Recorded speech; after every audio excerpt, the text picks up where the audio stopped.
Hello friends, and welcome to another recap of Inside Star Citizen. My favorite time of the week, Thursdays. Let's get straight into it. Let's see what we've got for this extra long, looks like it's gonna be like a 14 to 15 minute sprint episode. Oh boy, let's go. This should be good. Hi all, me again. 3 weeks in a row at the top of the show, it must be CitizenCon travel season. Now with our last two episodes devoted entirely to game-altering healing and inventory changes coming online in the upcoming Alpha 3.15, we thought we'd spend this week looking even further ahead with an episode I like to call, Oops, All Sprint Report. At least that's what I'm going to call it until I'm okay I can with figure that. out a word. I have a feeling we're going to see some near stuff and some pretty far in the future Rhymes stuff. with report. The season is rhyming titles. I don't know if you've noticed it. Anyway, let's get to it. Starting things off this week, let's go with the EUPU feature team. Now, as part of their work on loot generation, the EUPU FT has been working on a variety of locked crates for players to discover throughout the persistent universe, like some that would require use of a cutting tool to open, or in this case, combination lock you'll have to secure the solution for elsewhere in your travels. Good idea. 1, 2, 3, 4. Amanda, remind me to change the combination on my luggage. The same team has been working on laser trip mines, feature requested by our turbulent team in Montreal to help make the exploration of derelicts throughout the verse just a little more exciting and dangerous than ever before. Montreal team is like, we need that, do it. They're like, yes, of course. One of the big things to work out, besides proximity detonations, was to properly physicalize any of the items being used to detonate them, like these boxes, so that they react to the force of the explosions themselves. Now these crates are currently at a high health value for testing, but you can expect them to be tuned just a little bit, so they too will be damaged or destroyed when used in this manner. I do hope that they're talking about puzzles. And I was originally just thinking puzzles in terms of platforming, but if they can work puzzles into how we can actually use those explosions to move the parts of the puzzle, that would be some zero-G platforming. That would be a really, really surprising and satisfying move from the gameplay team.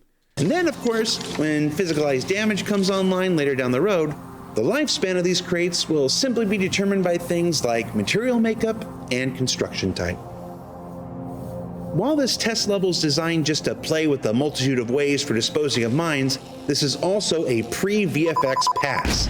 So you can expect things like the lasers and effects you're witnessing to continue to evolve beyond what you're seeing here. And because the team is smart and has played online video games before, they're also experimenting with the potential of Rube Goldberg chain reactions that will inevitably be created by players. Okay. Because why kill someone with a single explosion when you can use 7? Also, this looks like it's a far way out. Like, this might be next year. I don't think this might not even be 3.16, but I think it's on the progress tracker. And I think I go over that in this week's video. We'll see. That's what Grandma always said. Checking in with the UI team, they've recently completed a sprint converting the ASOP terminals we all know and tolerate from their original Flash implementations to everyone's favorite building blocks. Yes, I hope this means they're gonna work. Now, while the overall look here may appear similar at this moment, this switchover will not only allow us to improve the styling and functionality of it going forward, but also make it much easier to fix many of the bugs that have plagued ASOP over the years. Also, it'll just run faster in building blocks instead of Flash. That's all I need. When it comes to performance in a game this big, every win counts. In other screen news, a smaller task completed recently was the addition of disconnection screens for a variety of monitors throughout Squadron 42 and the persistent universe. Now, while many screens already have a variety of states such as on and off, damaged, or disconnected, when that signal was disconnected previously, they just kind of appeared no different than the off state. Sure, it's a small thing, but just like the performance gains replacing Flash, previously on and off. Are they saying they updated it from damaged this? Or disconnected, no different. I don't know, that green. than the off state. Hey. Sure, it's a small thing, but just like the performance gains replacing Flash, these smaller interaction states are what often add up to make a universe that behaves and feels as players expect them to. And that's called immersion. Go ahead and drink. Next up, the UI team also completed a first pass at some of the interfaces for EUPU's upcoming mining gadgets, items we've discussed previously that can be placed directly onto the bigger or more formidable asteroids that will allow players to tackle the mineable foes they otherwise may not be able to, or to simply improve the results on others they can. They're also a neat example of some of the ways the style. Let's see. So is this just changing the metrics in the same ways the other ones are? Style sheet functionality of building blocks can make similar interfaces look different depending on the manufacturer. Match the waveform of the deposit as closely as possible using the sliders below to calibrate the mining gadget. I'm guessing you calibrate the mining gadget, it gives you the best values. Keep an eye on the public roadmap for when mining gadgets will make their way into the persistent. You match them and then you can, so it's like a little mini game. I mean, Keep an eye on the public roadmap for when mining gadgets will make their way into the persistent universe. I can't tell. Different depending on the manufacturer. You can make similar interfaces look different depending on the manufacturer. I'm trying to see if as they move these sliders, if it changes the device properties at all, but it seems like you're just trying to get a certain accuracy. I can't tell if your skill at doing what they're doing up there actually makes any difference, or if it's just an on-off kind of switch. I don't know. We'll look into this deeper in the future. Sure. Looks like it's still a ways away. Keep an eye on the public roadmap for when mining gadgets will make their way into the persistent universe. Moving on over to characters. If you've ventured throughout the persistent universe, I'm sure that you've noticed the growing amount of branded locations popping up here and there, but with the employees wearing seemingly random outfits. Well, the time on the sprint wheel has come to begin early look dev on branded uniforms for those NPCs you encounter. The idea here is to create a series of modular options where the color palette and logo can be easily swapped from place to place, or even unlogoed to be used for random food carts, or maybe even the surgeons and Grimhex. You know those folks don't have certifications, right? The most interesting part of the episode. I'm begging. Please let me walk into a hospital in Grimhex and see a dude with a bloody whammer's apron on doing work. It's nice when all this stuff comes together. I don't ask for a lot. I'll say that. Sometimes I do. The character team has also been developing a system for what we call theta geo, which is additive geometry that only appears when one or more items in a set are combined on the player. Where's the B-roll? It's like the reverse of zone culling, which some of you might remember. It's like that cord they were talking about, I think. Hides the puffy shirts from clipping through and appearing outside of the slim jacket you wear on top of it. What Theta Geo allows us to do is to maintain modularity that allows you to wear almost any helmet with any chest or arms or legs you want, but add a specific visual flair when you choose to wear armor or clothing of the same thematic set. B-roll. Now you can see here a player character already wearing the upcoming RRS Light Specialist helmet while equipping a non-matching torso. This works as normal. Helmet from one set, torso from another. But when the player equips the matching RRS torso found in box number 2, the additive cowl that's part of the helmet is now displayed. Is that the Hurston armor? 2, the additive cowl that's part of the helmet is... I don't think it's this armor either. This is the Hurston armor, and he called it something else. So I think we're good. I was hoping it wasn't that armor repurposed. Still hope it's not, but we'll see. Is now displayed. It's tech like this that will serve to unlock our character artists to go bigger and bolder in their designs than ever before.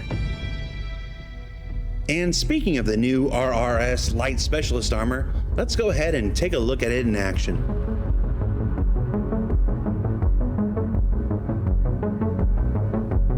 Nice butt. Yeah. Oh, look at that crouch animation. I love it.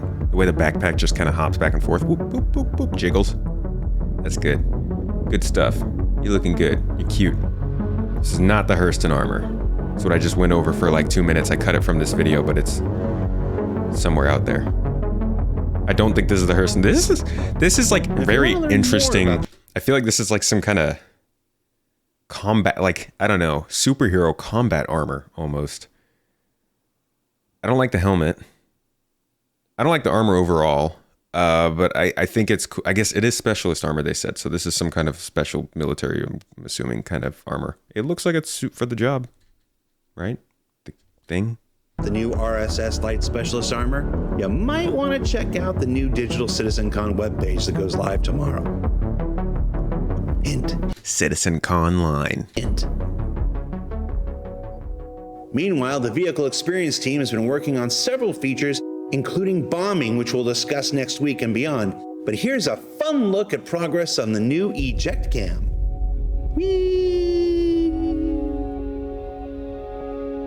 And a look at the ongoing progress of integrating actor status intoxication effects into vehicle operation, such as applying them to the player's control of their spaceship. Why does it make Now, the UI glitch? Text you can see in the upper left, the raw reading is what the player is actually doing with their controls. And for these demonstration purposes, that's not much or barely anything at all. But the number to the left of that is the actual values being applied by your player character to the ship by their sluggish and imprecise reflexes.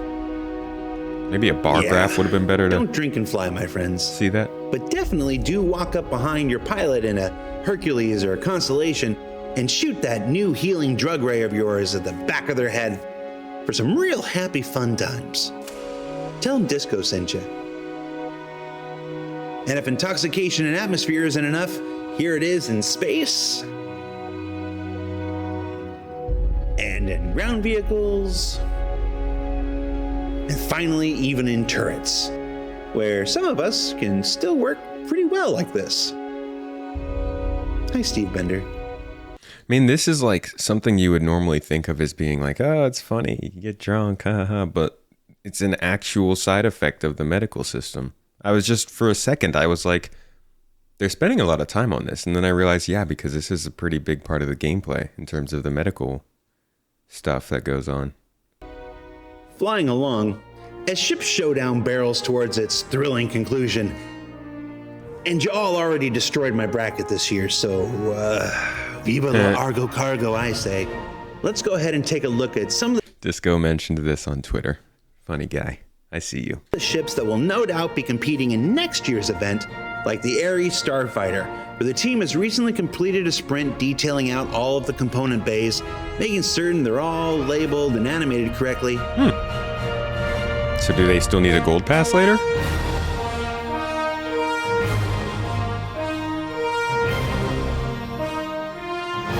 As well as completing a pass on the landing gear that makes them feel appropriately super chunky and stout, in the words of the inimitable Ben Curtis. Super chunky. Chunky Eris. Of course, what you really want to see is this look at the final art stage exterior for both the Ares Ion and the Ares Inferno. Ooh, that looks good. The star chunk.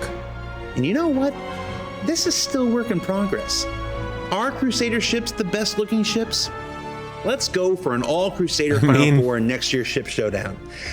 Oh boy. Because Oh god. that means John Crew has to make my Genesis. Please.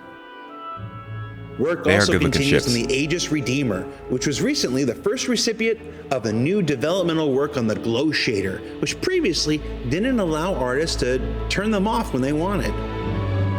This tended to limit the place and manner in which they could be used on ships. It doesn't look That's great on the important Gladius. because glows like this are made at the vehicle material layer.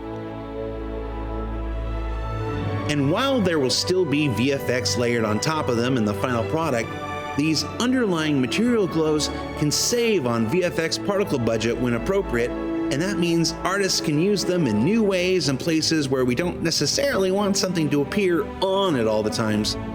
and maybe get some VFX performance gains along the way. Must be the VFX that are turned off on the Gladius. Special shout out to Rob Dickinson for his work here. On the Redeemer's inside, the team continues to work on final polish all around while building their work list for final tweaks before it's go time.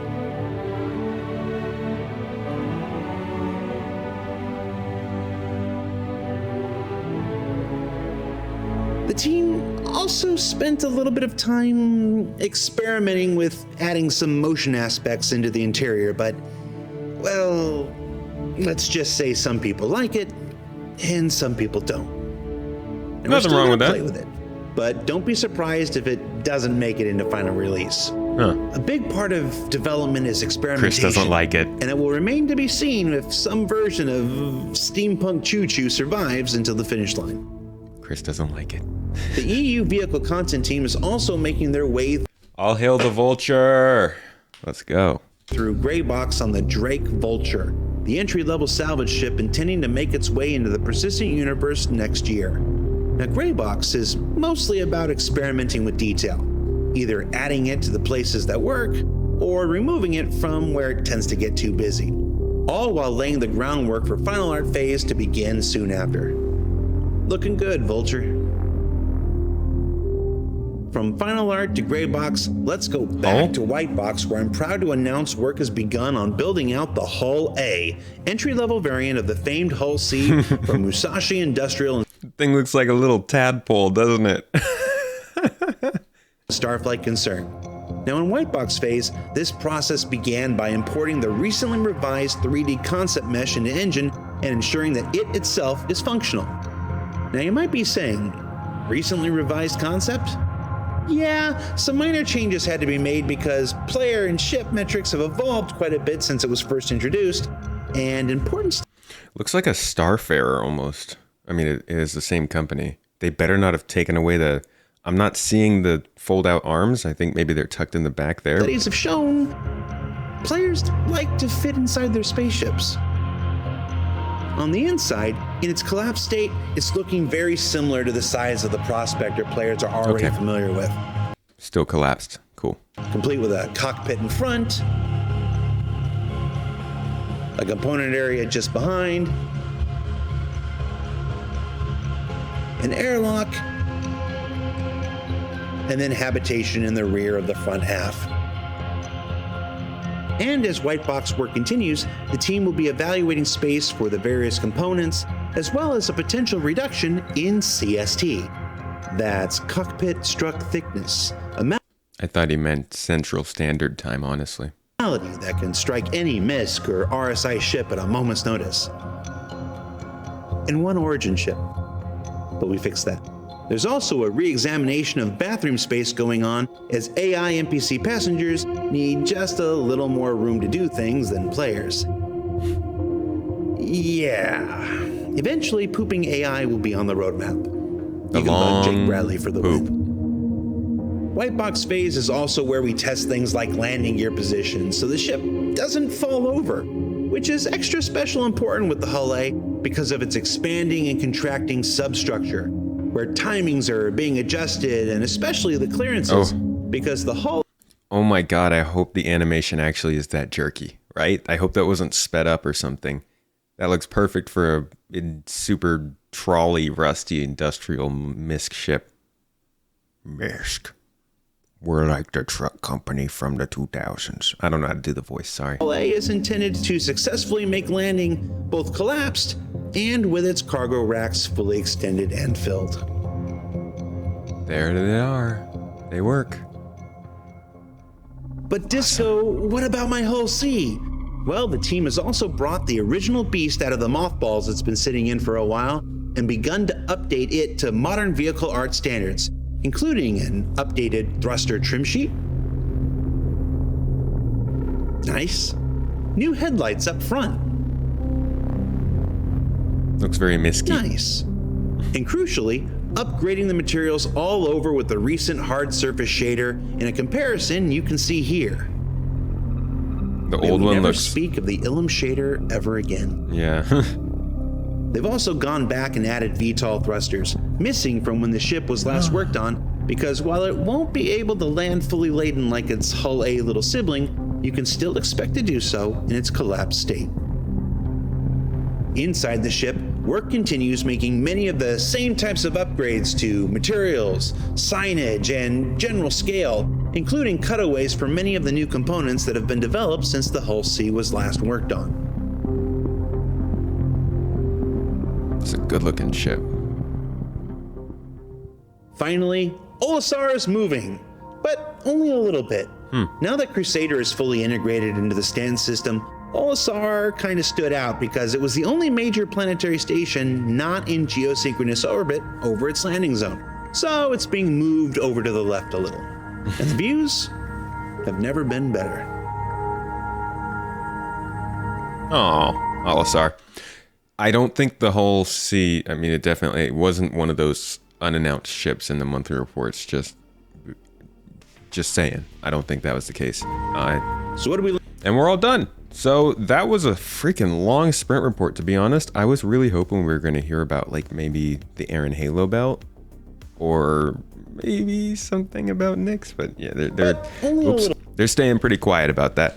It was definitely a cool one, though. What were some of the really big things? So there were some things that were definitely getting pretty soon. I'm gonna say the additive. Why can't I?